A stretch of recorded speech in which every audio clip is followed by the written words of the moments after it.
नमस्कार साथियों, आज हम पढ़ेंगे इतिहास खंड का अध्याय 7 जिसका नाम है देसी जनता को सभ्य बनाना, राष्ट्र को शिक्षित करना।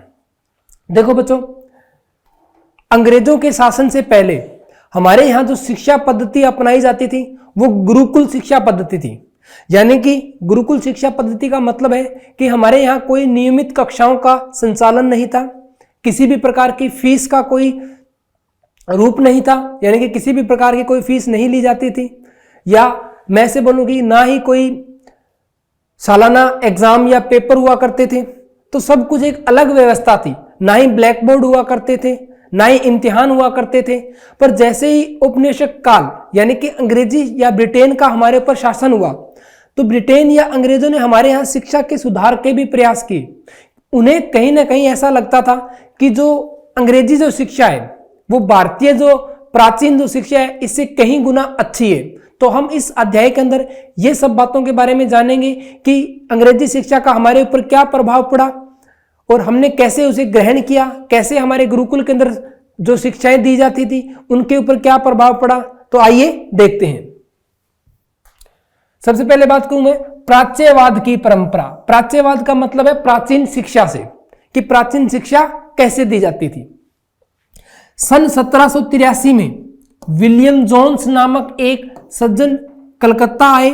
उन्हें ईस्ट इंडिया कंपनी द्वारा स्थापित किए गए सुप्रीम कोर्ट में जूनियर जज के पद पर तैनात किया गया था। जैसा कि बच्चों आपको पता है 1773 के अंदर एक रेगुलेटिंग एक्ट लाया गया था और उस रेगुलेटिंग एक्ट के तहत भारत की पहली सुप्रीम कोर्ट कलकत्ता में स्थापित की गई थी।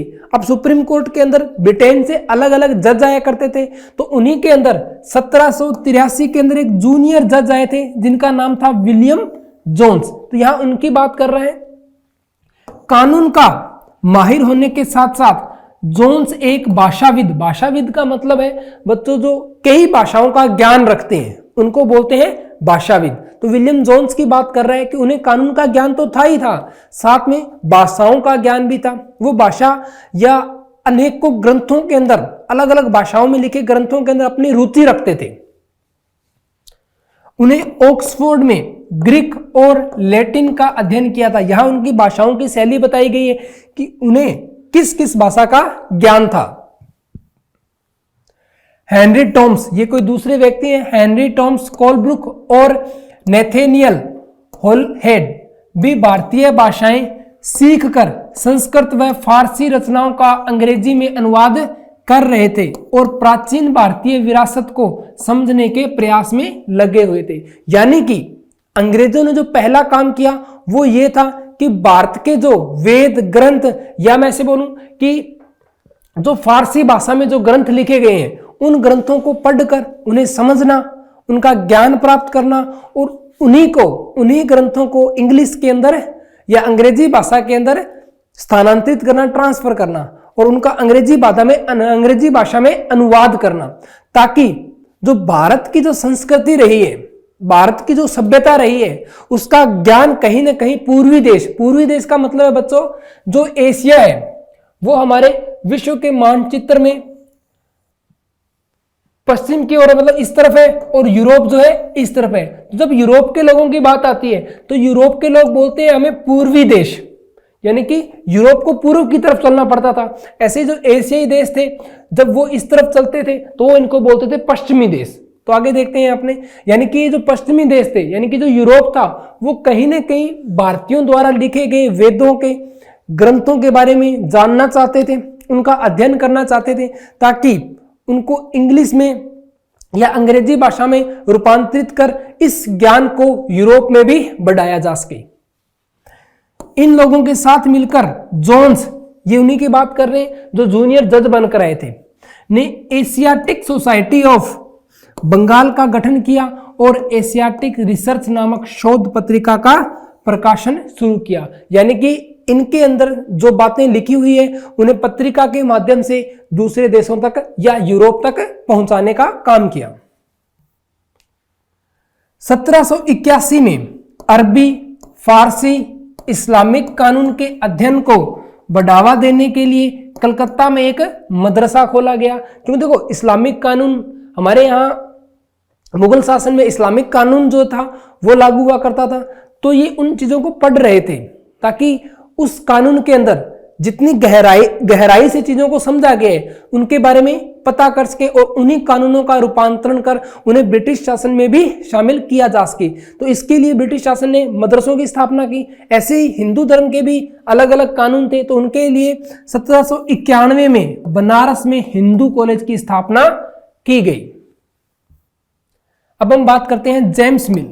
देखो जेम्स मिल ने सुझाव दिया कि शिक्षा के जरिए उपयोगी और व्यवहारिक चीजों का ज्ञान दिया जाना चाहिए, इसलिए भारतीयों को पूर्वी समाजों के काव्य और धार्मिक साहित्य की बजाय ये पढ़ाया जाना चाहिए कि पश्चिम ने किस तरह की वैज्ञानिक और तकनीकी सफलताएं हासिल कर ली हैं। यानी कि जेम्स मिल जो थे कहीं ना कहीं जो भारतीय संस्कृति थी उसको महान मानते थे पूर्वी संस्कृति यानी कि यूरोप की संस्कृति से। इनका ये मानना था कि जो भारतीय वेदों के अंदर, भारतीय ग्रंथों के अंदर जो चीजें लिखी गई हैं वो कहीं ना कहीं अपने आप में बहुत ज्यादा उपयोगी साबित होंगी। इसीलिए जेम्स मिल ये चाहते थे कि भारतीयों को पूर्वी सभ्यता ना सिखाकर, यानी कि वहां के जो धर्म ग्रंथ है उनके बारे में ना सिखाकर इन्हें इनका जो खुद का जो भारत में ही विकसित हुए उन ग्रंथों का अध्ययन कराया जाए तो ये इनके लिए ज्यादा व्यवहारिक साबित होगा। अब मैं बात करता हूं 1830 के दशक में मैकॉले, ये है लॉर्ड मैकॉले, जिन्होंने भारत के अंदर अंग्रेजी शिक्षा की स्थापना की या अंग्रेजी शिक्षा की शुरुआत की थी। लॉर्ड मैकॉले जो थे वो जेम्स मिल के बिल्कुल पक्ष में नहीं थे, क्योंकि जेम्स मिल ने कहा था कि भारतीयों को भारतीय संस्कृति के अनुसार ही पढ़ाया जाना चाहिए, जबकि मैकाले जो थे इनका यह मानना था कि जो पूर्वी सभ्यताएं हैं वो कहीं ना कहीं बेहतर है पश्चिमी सभ्यताओं से। यानी कि वो अपने आप में यूरोप की जो सभ्यता थी उसे बेहतर मानते थे पश्चिम की सभ्यता से, सॉरी पूर्व की सभ्यता से, यानी कि भारत या एशिया की सभ्यता से। मैकॉले के मुताबिक पूर्वी ज्ञान, यानी कि यूरोप की बात कर रहे हैं, सॉरी एशिया की बात कर रहे हैं, पूर्वी ज्ञान की कोई भी शाखा इंग्लैंड की प्रगति के समकक्ष नहीं थी। यानी कि इनका मानना था कि यहां जो भी शिक्षा दी जा रही है, जो भी व्यवहारिक कृतियां की जा रही हैं, कोई भी किसी भी प्रकार की कृति इंग्लैंड के समकक्ष कुछ भी नहीं थी। यानी कि इनका मानना था कि आज इंग्लैंड इतनी प्रगति कर चुका है कि उसके आगे भारतीय ज्ञान कुछ भी साबित नहीं होगा। मैकॉले का कहना था कि एक अच्छे यूरोपीय पुस्तकालय का केवल एक खाना ही भारत और अरब के समूचे देसी साहित्य के बराबर है। यानी कि इन्होंने पश्चिम सभ्यता यानी कि इंग्लैंड की सभ्यता को इतना महान बताया कि उसको देखते हुए अगर अपने एशियाई, यानी कि इनके हिसाब से मैं बता रहा हूं कि अपने अगर एशिया यानी कि पूर्वी देशों की सभ्यता को देखें तो उनके सामने वह न के बराबर साबित हो रही है। ये किसके अनुसार मैं बता रहा हूं? लॉर्ड मैकाले के अनुसार, जिन्होंने भारत में अंग्रेजी शिक्षा की शुरुआत की थी। मैकॉले ने मिंट्स यानी कि विवरण के आधार पर 1835 का अंग्रेजों का शिक्षा अधिनियम पारित किया। यानी कि भारत में शिक्षा का जो प्रारंभ था उसका श्रेय किसे दिया जाता है? लॉर्ड मैकाले को। अब मैं बात करता हूं व्यवसाय के लिए शिक्षा, कि व्यवसाय में शिक्षा कैसे उपयोगी साबित होगी। 1854 में ईस्ट इंडिया कंपनी के लंदन स्थित कोर्ट ऑफ डायरेक्टर्स ने भारतीय गवर्नर जनरल को शिक्षा के विषय में एक नोट भेजा। उसमें भारतीय गवर्नर जनरल थे लॉर्ड डलहौजी। लॉर्ड डलहौजी तो इन्हें बोर्ड ऑफ डायरेक्टर्स, जिसे अपने बीओडी भी बोलते हैं, बीओडी बोर्ड ऑफ डायरेक्टर्स ने एक नोट भेजा।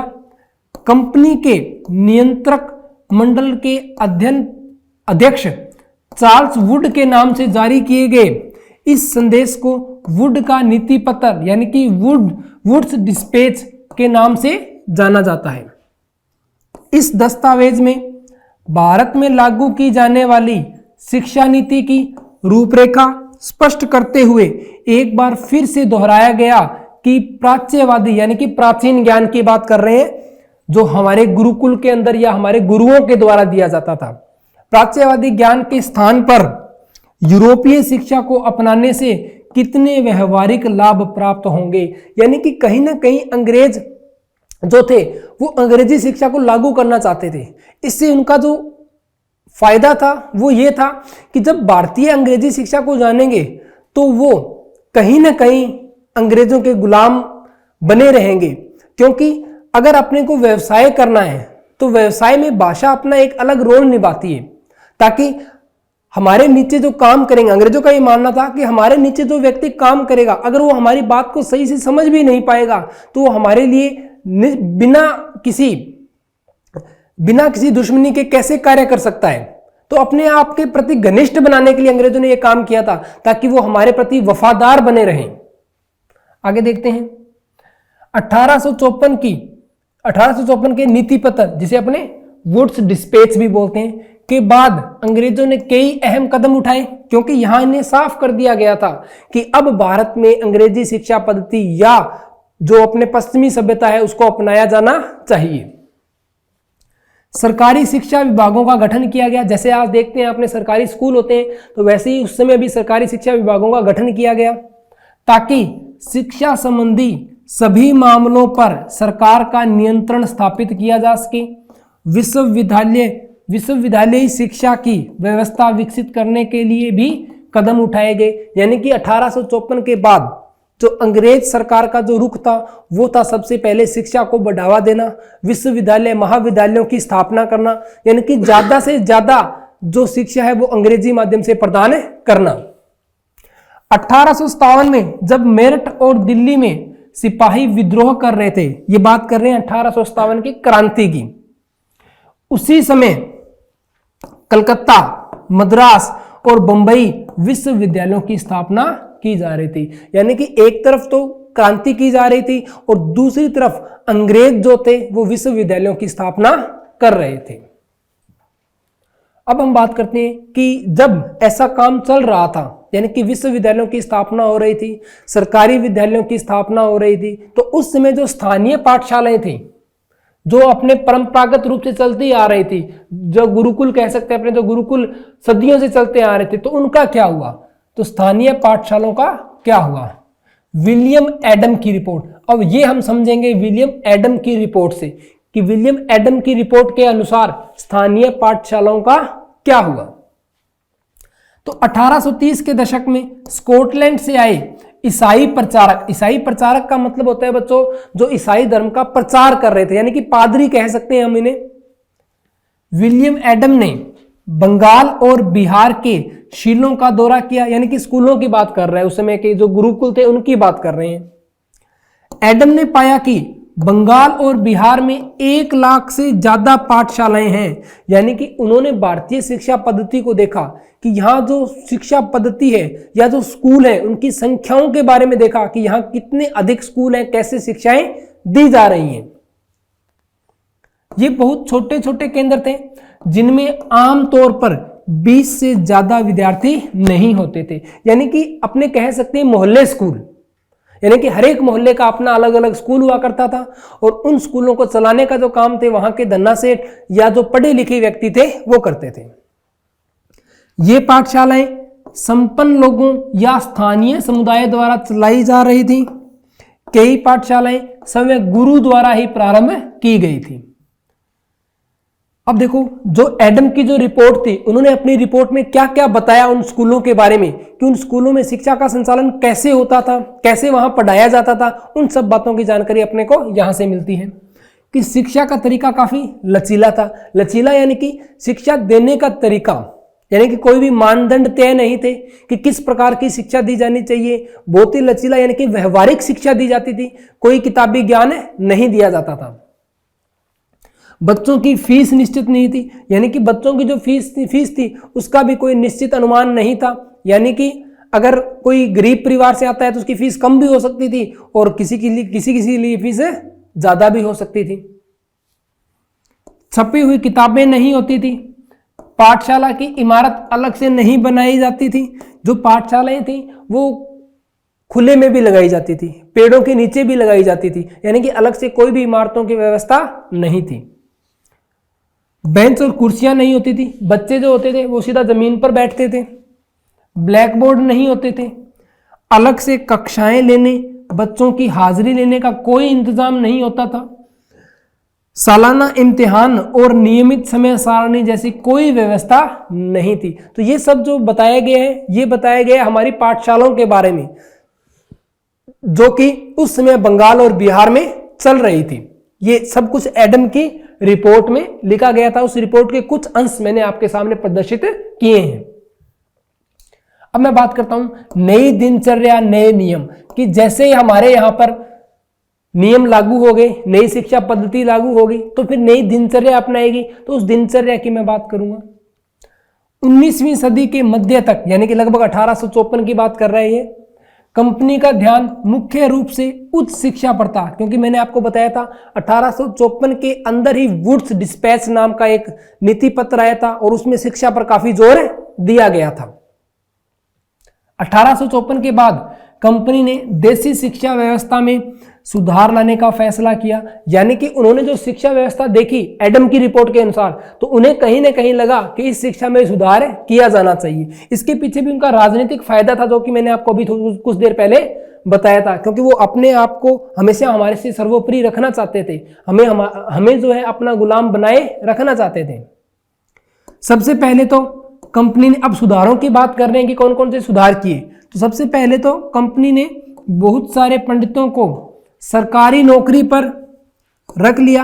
अब पंडितों को रखने का मतलब था, क्योंकि उस समय जो शिक्षा व्यवस्था थी वो ऐसी व्यवस्था थी हमारे यहाँ कि जो पंडित लोग थे वही शिक्षा को बढ़ावा देते थे और वही शिक्षा को आगे पढ़ाते थे, यानी कि शिक्षा का जो ज्ञान था सबसे ज्यादा पंडितों को ही माना जाता था।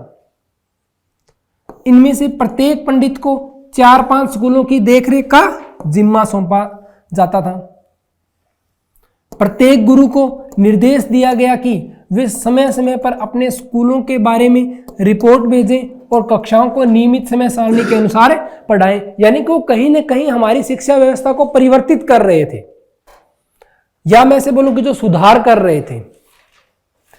अब अध्यापन पाठ्य पुस्तकों पर आधारित होगा, यानी कि पहले जो पुस्तकें नहीं हुआ करती थी, अब उनकी जगह पुस्तकों पर आधारित जो पाठन था वो प्रारंभ हो चुका था। विद्यार्थियों की प्रगति को मापने के लिए वार्षिक परीक्षाओं की रूपरेखा तैयार की जाने लगी। नए नियमों पर चलने वाली पाठशालाओं को सरकारी अनुदान मिलने लगे। सरकारी अनुदान का मतलब है उन्हें सरकारी सहायता मिलने लगी। सरकार की तरफ से भी उन्हें समय समय पर सहायता दी जाती थी स्कूलों को बढ़ावा देने के लिए और शिक्षा के स्तर को बढ़ाने के लिए। अब मैं बात करता हूं महात्मा गांधी के अंग्रेजी शिक्षा के प्रति विचार, कि महात्मा गांधी क्या सोचते थे।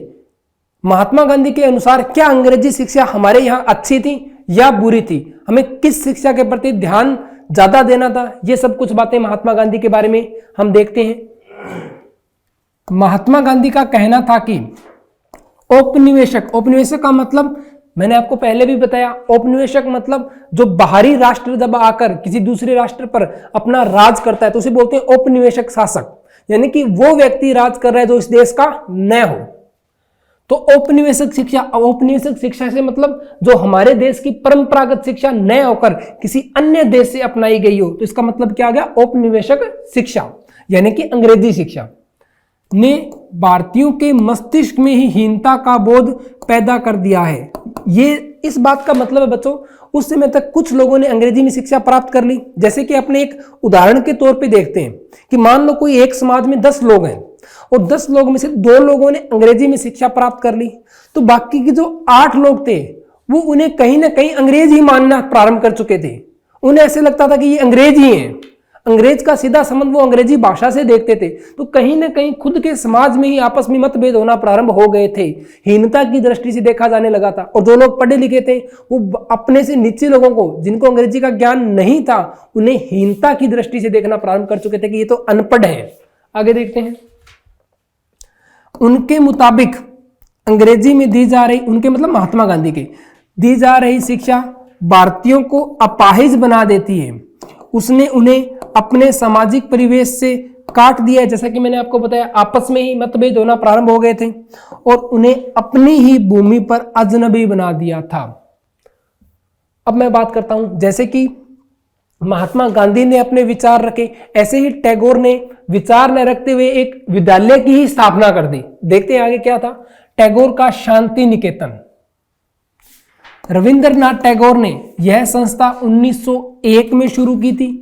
वह अंग्रेजों द्वारा स्थापित की गई शिक्षा व्यवस्था के कड़े और बंधनकारी अनुशासन, कड़े और बंधनकारी अनुशासन का मतलब है कि रेगुलर समय पर, निश्चित समय पर, नियमित समय पर लगातार परीक्षाओं का होना, इन सब चीजों को, फीस के लिए एक फिक्स अनुदान होना, तो इन सब चीजों को ये बंधनकारी मानते थे। अनुशासन से मुक्त होना चाहिए। टैगोर का मानना था कि सृजनात्मक शिक्षा का मतलब है व्यवहारिक शिक्षा से, कि व्यवहारिक ज्ञान दिया जाए, ना कि किताबी ज्ञान दिया जाए। सृजनात्मक मतलब कौशल का विकास हो, हर एक हिस्से के लिए अलग से कौशल का ज्ञान दिया जाए। बच्चे की या कोई भी व्यक्ति जो पढ़ता है उसके ज्ञान को देखते हुए उसे उसी प्रकार का ज्ञान दिया जाए। केवल प्राकृतिक परिवेश में ही, अच्छा यहां सृजनात्मक शिक्षा को केवल प्राकृतिक परिवेश में ही प्रोत्साहित किया जा सकता है, यानी कि प्राकृतिक का मतलब है जैसे हम पहले पढ़ा करते थे, एक अच्छा माहौल बनाकर। तो बच्चों इसी के साथ हमारा ये अध्याय यहीं समाप्त होता है। इस अध्याय के अंदर हमने देखा कि कैसे अंग्रेजी शिक्षा लागू हुई, कैसे हमारे जो पुराने शिक्षाविद जो थे, या हमारी जो पुरानी शिक्षा प्रणाली थी वो कैसे खत्म हुई। तो इन सब चीजों के बारे में हमने यहाँ इस अध्याय के अंदर देखा। अब हम मिलते हैं हमारे अगले अध्याय के साथ। धन्यवाद।